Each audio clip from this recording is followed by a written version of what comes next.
नमस्कार, बहुत स्वागत है आपका हमारे छत्तीसगढ़ के इस खास बुलेटिन में। खबरों के साथ मैं हूं रीनू यादव। बात करेंगे इंदौर के बहुचर्चित तस्लीम चूड़ीवाला मामले में। सेशन कोर्ट ने तस्लीम को आरोपियों से बरी कर दिया है। 3 साल पहले वानगंगा इलाके में तस्लीम के कुछ लोगों ने पिटाई की थी। उस पर नाबालिग से छेड़छाड़ के आरोप थे और उसके आधार कार्ड में भी गड़बड़ी पाई गई थी। लिहाजा 2021 में फर्जी आधार कार्ड और नाबालिग से छेड़छाड़ जैसे गंभीर आरोपों में तस्लीम पर पॉक्सो एक्ट समेत 9 धाराएं लगाई गई थी, लेकिन कोर्ट में तस्लीम पर आरोप साबित नहीं हो पाए। इस दौरान तस्लीम को 4 महीने जेल में भी रहना पड़ा।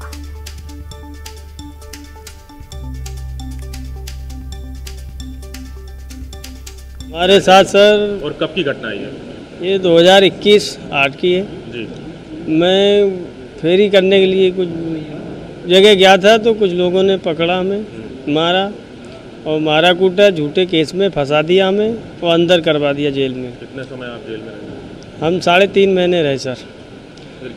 उसके बाद सर आरोप क्या लगाया था आपके ऊपर? आरोप यही छेड़छाड़ का लगाया और कि तुमने हाथ पकड़ा, ये किया।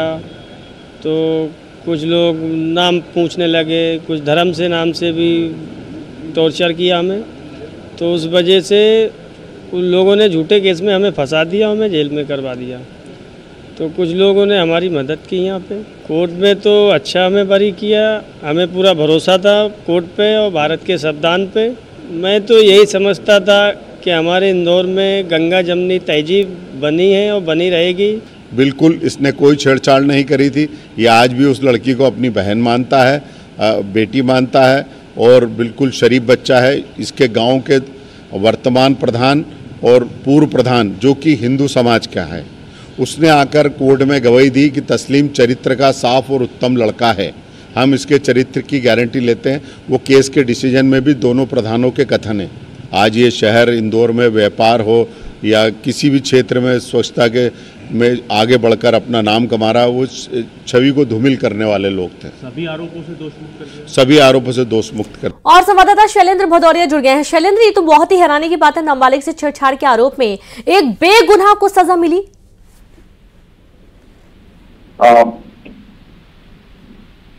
पूरा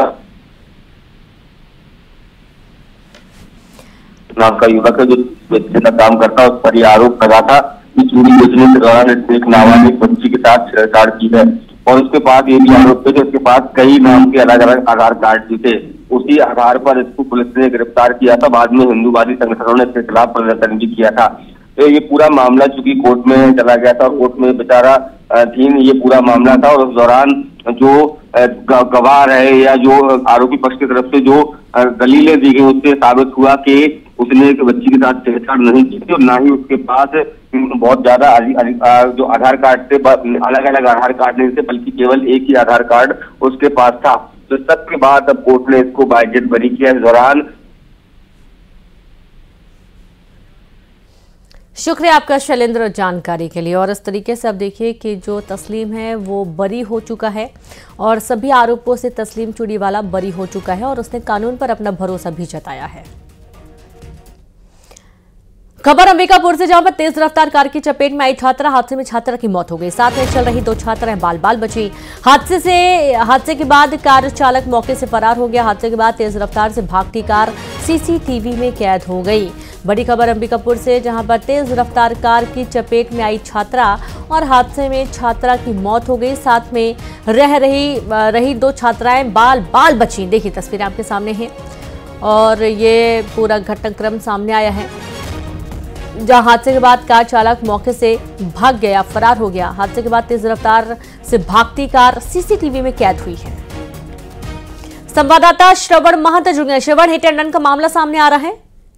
जी, उदयपुर थाना क्षेत्र के भदवाही गांव का मामला है और एक दर्दनाक हादसे में जो छात्रा है संजना कंवर, उसकी मौत हो गई है और ये 2 उसकी सहेली है वो चपेट में आ गए। दरअसल ये जो छात्रा है वो अपनी सहेली के साथ साप्ताहिक बाजार के लिए निकली थी। इसी दौरान जो है तेज रफ्तार बोलेरो कार के चपेट में छात्रा आ गई और जैसे ही हादसा हुआ इसके बाद जो है वो कार जो बोलेरो वाहन है वो भाग निकल गया और जब वहां पर लोग पहुंचे और छात्रा को अस्पताल सामुदायिक स्वास्थ्य केंद्र उदयपुर लेके गए, जहाँ छात्रा की मौत हो गई। मौत के बाद जो है परिवार में मातम पसरा हुआ है। और इसके साथ ही पुलिस जब मौके पर पहुंची, जांच में जुटी है, तो एक जो बोलेरो वाहन है उसको तेज रफ्तार भागते देखा गया। हालांकि उसका नंबर अभी तक नहीं पता चला है। पुलिस जांच में जुटी है, लेकिन इस हादसे में गांव सहित परिवार में शोक का माहौल।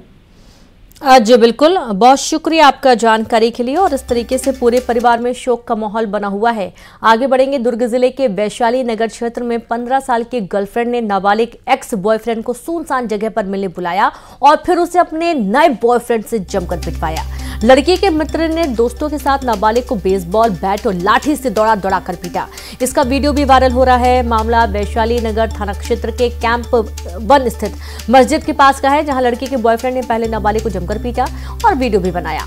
वीडियो को सोशल मीडिया पर अपलोड भी कर दिया गया है। पुलिस ने 2 नाबालिग सहित कुल 5 आरोपियों को गिरफ्तार कर लिया है। संवाददाता मिथिलेश ठाकुर जुड़ गए हैं। मिथिलेश, नए बॉयफ्रेंड ने एक्स बॉयफ्रेंड को जमकर पीटा, 15 साल के नाबालिग ने सब करवाया है। जी हाँ, ये नाबालिगों के बीच के ही प्रेम का ये नतीजा रहा है कि जब एक नाबालिग को एक नाबालिग से प्रेम हो जाता है और उसके बाद में फिर दूसरे से प्रेम हो जाता है, तो नए वाले जो मिलता है उससे पुराने वाले प्रेमी को पिटवाया जाता है। उसको पूरा योजनाबद्ध तरीके से इस घटना को अंजाम देते हैं। पहले प्रेमिका उसको सुनसान इलाके में बुलाती है और जब वो वहां पर पहुंचता है तो पहले से घात लगाए उसके साथी बैठे रहते हैं, जो ताबड़तोड़ उस पर हमला कर देते हैं। बेसबॉल बैट, हॉकी, ऐसे तमाम हथियार उनके पास में होते हैं। उनको जमकर पीटा जाता है। इस पूरी घटना की जब रिपोर्ट हुई, इसके बाद में जब विवेचना की गई, तो इस पूरे मामले में जो आरोपी है वो पकड़े गए। सबसे बड़ी बात यह है कि नाबालिग ने जो है इस पूरी घटना का वीडियो भी बनाया था और उसको सोशल मीडिया में अपलोड भी कर दिया था। मामले में पुलिस ने 5 आरोपियों को गिरफ्तार किया है, जिसमें 2 नाबालिग हैं और 3 जो है वो बालिग है। तो अभी इस पूरे मामले का पटाक्षेप हो गया है। मामले के 5 आरोपी गिरफ्तार हो गए। जी बिल्कुल, बहुत शुक्रिया आपका जानकारी के लिए मिथिलेश। और इस तरीके से अब देखिए कि पूरे मामले में अब 5 आरोपियों के खिलाफ एक्शन लिया गया है। सूरजपुर में भीषण सड़क हादसा हुआ। पिकअप और कार में आमने सामने भिड़ंत हो गई, जहां कार सवार 3 युवकों की मौके पर मौत हो गई। तीनों मृतक वाड्रफनगर के रहने वाले थे। प्रतापपुर अंबिकापुर मार्ग पर यह हादसा हुआ है। बड़ी जानकारी है सूरजपुर से। संवाददाता वरुण राय जुड़ गए। वरुण, भीषण सड़क हादसा सामने आ रहा है।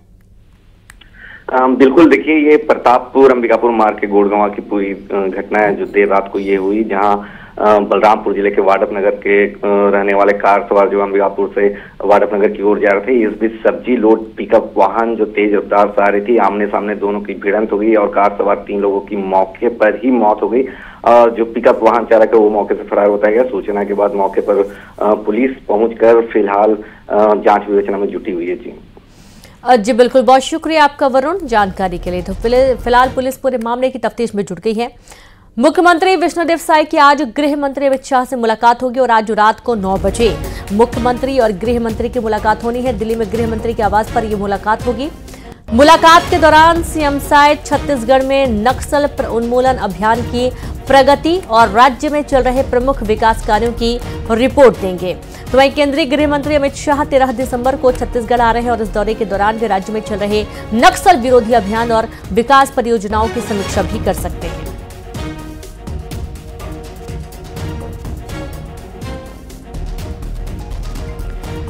तो देखिए आप, अमित शाह से मुख्यमंत्री मुलाकात करने वाले हैं और 13 दिसंबर को अमित शाह छत्तीसगढ़ के दौरे पर हैं और इस दौरान भी छत्तीसगढ़ के मौजूदा स्थितियों को लेकर, साथ ही नक्सल जो अभियान है इनको लेकर चर्चा करेंगे। और सीधे करेंगे संवाददाता तनु वर्मा जुड़ गई हैं। तनु, आज मुख्यमंत्री की केंद्रीय गृह मंत्री से मुलाकात होने वाली, मुलाकात बहुत ही मायने है।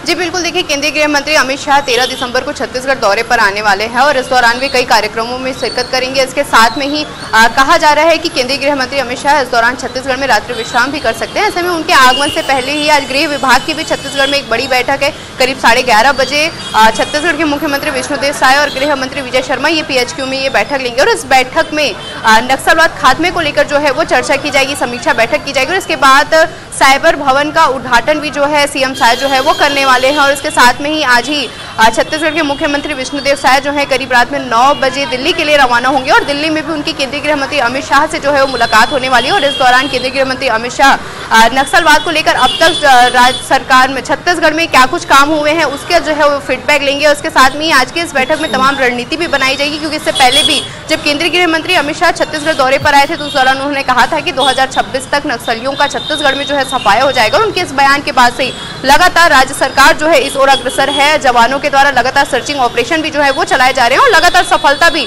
इस ओर जो है जवानों को मिल ही रही है। इसके साथ ही लगातार सर्चिंग ऑपरेशन चलाए जाने के बाद से नक्सलियों में भी एक प्रेशर है, जिसके चलते या तो वो एनकाउंटर में मारे जा रहे हैं, उसके बाद वो लगातार जो है सरेंडर किए जा रहे हैं। तो आज की इस बैठक में भी जो है नक्सलवाद खात्मे को लेकर रणनीति जो है वो बनाई जाएगी। तमाम समीक्षा सीएम साय करेंगे और इसके बाद जब वो केंद्रीय गृह मंत्री अमित शाह से मुलाकात करेंगे तो इसका जो है वो फीडबैक देंगे। इसके साथ ही विकास कार्यों को लेकर भी चर्चा जो है वहां पर हो सकती है। तो तमाम मुद्दों को लेकर आज की जो ये बैठक है, आज जब केंद्रीय गृह मंत्री से सीएम साहब मुलाकात करेंगे तो कई मायनों में ये खास है और कई मायने इनके निकलते हैं। जी बिल्कुल, बहुत शुक्रिया आपका जानकारी के लिए तनु। और आप लगातार जुड़े रहिए, आगे भी आपसे जानकारी लेंगे और इस तरीके से कई सारी परियोजनाओं को लेकर भी समीक्षा होगी। पेंड्रा में तेज रफ्तार कार बेकाबू होकर पलट गई। कार में बैठे मरवाही जनपद के सब इंजीनियर और ग्राम सचिव घायल हो गए। शादी समारोह से लौटते समय यह हादसा हुआ है। घायलों को मरवाही अस्पताल भर्ती किया गया। मरवाही मेन रोड पर यह हादसा हुआ है। बड़ी खबर आपको दे रहे हैं पेंड्रा से, जहां पर तेज रफ्तार कार बेकाबू होकर पलट गई।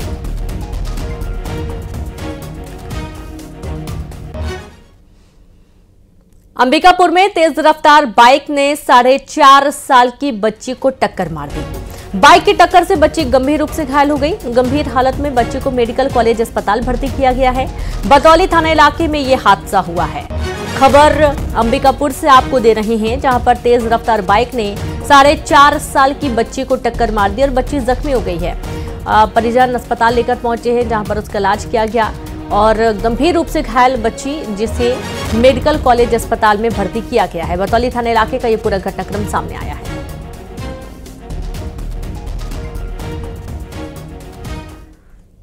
और रायपुर से खबर, जहां पीएचक्यू में आज अहम बैठक होने जा रही है। दरअसल पीएचक्यू में होगी नक्सल समीक्षा बैठक, जहां नक्सलियों के खिलाफ रणनीति को लेकर समीक्षा होनी है।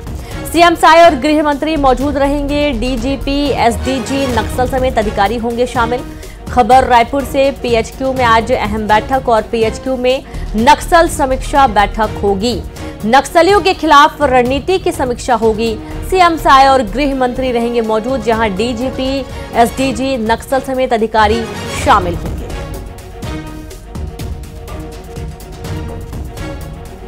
संवाददाता तनु वर्मा जुड़ गए। तनु, आज पीएचक्यू में अहम बैठक होने जा रही, खास तौर पर नक्सलियों के खिलाफ रणनीति पुख्ता करने की तैयारी हो रही है। जी बिल्कुल, देखिए करीब 11:30 बजे ये पीएचक्यू में ये जो है गृह विभाग की बड़ी बैठक होने वाली है और इस बैठक में छत्तीसगढ़ के मुख्यमंत्री विष्णुदेव साय और गृह मंत्री विजय शर्मा जो है वो मौजूद रहेंगे। और इस बैठक में अब तक नक्सलवाद खात्मे को लेकर क्या कुछ काम हुए हैं इस पर जो है वो चर्चा की जाएगी। और इस दौरान जो नक्सली एरिया के डीजीपी हैं वो भी जो है इस बैठक में मौजूद रहेंगे। तमाम बड़े अधिकारी भी इस बैठक में मौजूद रहेंगे और इस बैठक में कुल मिलाकर आगे नक्सलवाद खात्मे को लेकर क्या कुछ रणनीति रहेगी ये तय किया जाएगा। इसके साथ ही लगातार नक्सलवाद को लेकर जो है जवानों को सफलता मिलते आ ही रही है और इसी को लेकर फिर एक बार जो है आगे की रणनीति जो है वो तय की जाएगी, क्योंकि 2026 तक नक्सलवाद खात्मे का जो है सफाया करने का बात सरकार जो है लगातार कह रही है। और इसके बाद से ही लगातार सरकार इस ओर अग्रसर भी है। तमाम सर्चिंग ऑपरेशन भी जो है वो चलाए जा रहे हैं और हाल ही में बस्तर के कुछ एरिया ऐसे भी हैं जहां जो अभी नक्सली से लगभग मुक्त हो ही चुके हैं। ऐसे में जिन एरियो में अभी भी नक्सली जो है वो मौजूद है, ऐसे में इन एरियो में और किस तरह से सर्चिंग ऑपरेशन चलाया जाए और कैसे उन एरिया में नक्सलवाद को जो है खत्म किया जाए, इन तमाम मुद्दों पर जो है वो रणनीति बनेगी। क्योंकि आगे केंद्रीय गृह मंत्री अमित शाह भी छत्तीसगढ़ आने वाले, इस दौरान वो भी नक्सल ऑपरेशन पर जो है वो चर्चा करने वाले हैं। ऐसे में आज एक समीक्षा बैठक की जा रही है कि अब तक क्या कुछ काम हुआ है, इसके बाद आगे की रणनीति इस बैठक में तय की जाएगी और आगे जब केंद्रीय गृह मंत्री अमित शाह छत्तीसगढ़ आएंगे तो वो भी इसको लेकर जो है फीडबैक लेंगे। तो तमाम रणनीति आज के इस बैठक में जो है वो तय की जाएगी। जी जी बिल्कुल, बहुत शुक्रिया आपका तनु तमाम जानकारी के लिए। और इस तरीके से अब महत्वपूर्ण बैठक होगी, आप लगातार जुड़े रहिए तनु, आगे भी आपसे जानकारी लेंगे। और अब अमित शाह का दौरा है और इसको लेकर भी बातचीत होनी है। रायपुर में नगरीय निकाय प्लेसमेंट कर्मचारियों की अनिश्चितकालीन हड़ताल शुरू हो चुकी है, जहां सीधा वेतन भुगतान और 4,000 रुपए श्रम सम्मान राशि की मांग की गई है। रायपुर के 70 वार्डों में आज सफाई और पेयजल आपूर्ति ठप्प हो गई है। ठेकेदारों के माध्यम से कम वेतन पर काम का विरोध कर रहे कर्मचारी।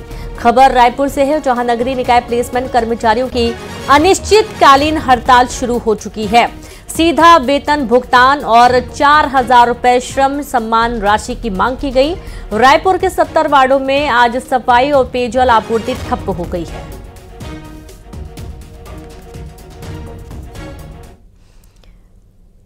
तो वहीं रायपुर में 6 सूत्री मांगों को लेकर दिव्यांगों ने प्रदर्शन किया। फर्जी दिव्यांग सर्टिफिकेट से नौकरी को लेकर विरोध प्रदर्शन किया गया। 6 सूत्री मांगों को लेकर दिव्यांग संघ ने प्रदर्शन किया है। और बात करेंगे रायपुर से अहम खबर की, जहां पर रायपुर में नगरीय निकाय प्लेसमेंट कर्मचारियों की अनिश्चितकालीन हड़ताल शुरू हो गई है। सीधा वेतन भुगतान और 4,000 रुपए श्रम सम्मान राशि की मांग की गई है। रायपुर के 70 वार्डों में आज सफाई और पेयजल आपूर्ति ठप्प। ठेकेदारों के माध्यम से कम वेतन पर काम का विरोध हो रहा है। संवाददाता तनु वर्मा जुड़ गए हैं। तनु, नगरीय निकाय प्लेसमेंट कर्मचारी अनिश्चितकालीन हड़ताल पर हैं, क्या कुछ मांगे हैं इनकी? जी बिल्कुल, देखिए नगरीय निकाय के प्लेसमेंट कर्मचारी जो हैं आज से अनिश्चितकालीन हड़ताल पर चले गए हैं। और वो जो कर्मचारी हैं वो ठेका प्रथा बंद कराने की जो है मांग कर रहे हैं। आज सभी राजधानी रायपुर के 70 वार्डों में जो है सफाई व्यवस्था पूरी तरह से ठप रही है, क्योंकि जो प्लेसमेंट कर्मचारी हैं फिलहाल सुबह से ही अपनी कचरा गाड़ी जो है वो खड़ी करके राजधानी के टिकरापारा थाने में जो है हड़ताल पर थे। और अभी भी उनका यह हड़ताल जो है वो अनवरत जारी है। और इस दौरान अपर आयुक्त से भी जो है उनकी मुलाकात हुई थी, लेकिन उनकी कुछ बात नहीं बनी है। इससे पहले भी लगातार कम सैलरी को लेकर जो है कर्मचारी जो है वो लगातार आंदोलनरत रहे हैं। इससे पहले भी 3 महीने का वेतन का भुगतान उनको नहीं दिया गया था, जिसके बाद फिर वो हड़ताल पर चले गए थे। उसके बाद मांग उनकी पूरी करने का आश्वासन देने के बाद उन्हें वो वापस काम पर लौटे, लेकिन उसके बाद एक बार फिर जो है कम सैलरी को लेकर वो हड़ताल पर चले गए हैं। इस पर उनका कहना है कि जब तक उनकी मांग पूरी नहीं होती है वो हड़ताल पर ही रहेंगे। हाल ही में उनसे अपर आयुक्त से उनकी मुलाकात हुई थी, लेकिन उनकी मांगों को लेकर कोई खास बात जो है वो नहीं बनी है। फिलहाल अभी अधिकारी से उनकी बातचीत चल रही है और इसके बाद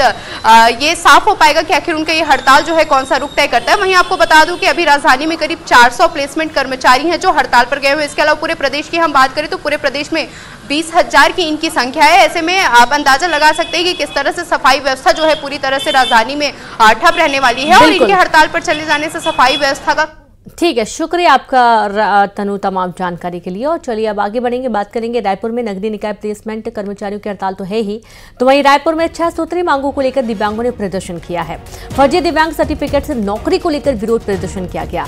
6 सूत्री मांगों को लेकर दिव्यांग संघ ने प्रदर्शन किया है। टिकरापारा साहू भवन के पास दिव्यांगों ने प्रदर्शन किया है। बड़ी खबर आपको दे रहे हैं रायपुर से, 6 सूत्री मांगों को लेकर दिव्यांगों का प्रदर्शन देखा गया। कांकेर के कोयलीबेड़ा कन्या आदिवासी आश्रम का एक वीडियो सामने आया है। यहां बालिकाओं से काम कराए जाने का वीडियो सामने आया है। बच्चियां यहां बड़े बड़े लकड़ी के गट्ठे उठाकर ले जाती हुई नजर आ रही हैं। देखिए तस्वीरें में आपको दिखा रहे हैं, जहां पर स्कूली छात्राओं से काम करवाने का वीडियो इस वक्त सामने आया है। आश्रम के अधीक्षक पर मनमानी के आरोप भी लगे हैं। कई सारी बच्चियां हैं जो कि लकड़ी के बड़े बड़े गट्ठे उठाती हुई नजर आ रही हैं। और संवाददाता खेम नारायण शर्मा जुड़ गए। खेम नारायण, इस पूरी तस्वीर के सामने आने के बाद क्या एक्शन लिया गया? जी देखिए, एक तरफ सरकार जहां नक्सल प्रभावित क्षेत्रों में विकास के दावे कर रही है, नक्सलवाद के खात्मे की बात कर रही है, और बीच बीच में जब बस्तर संभाग के जितने भी नक्सल प्रभावित क्षेत्र हैं वहां पर शिक्षा को लेकर भी काफी जो है कुछ योजनाएं जो है सरकार चला रही है, लेकिन जो समय समय पर जो शिक्षा विभाग या जो व्यवस्थाएं हैं उनसे निकलकर तस्वीरें सामने आती हैं। जो आज भी जो आपको तस्वीरें नजर आ रही हैं वो कोयलीबेड़ा के आदिवासी कन्या आश्रम की तस्वीरें हैं, जहां छोटी छोटी जो बच्ची हैं जो वहां पर रहकर अपनी पढ़ाई पूरी कर रही हैं, उनको जो है एक बड़े बड़े लकड़ी के लट्ठों को उठाने का जो है काम कराया जा रहा है। मजदूरी कराने की स्थिति वहां पर नजर आ रही है। और इसमें जो वहां के जिम्मेदार जो लोग हैं उनको थोड़ा भी इस बात का अंदाजा नहीं है कि अगर वो बड़े लट्ठे अगर किसी बच्चे के ऊपर गिर जाते तो कितना बड़ा हादसा भी हो सकता था। और अभी इस मामले में जो है अधिकारियों को जानकारी या संज्ञान मिल चुकी है, लेकिन अभी किसी भी प्रकार से वहां पर कोई कार्रवाई करने की बात सामने नहीं आई है। जी बिल्कुल, बहुत शुक्रिया आपका खीर नारायण जानकारी के लिए। और चलिए अब आगे बढ़ेंगे, देखेंगे 20 बड़ी खबरें तेज अंदाज में।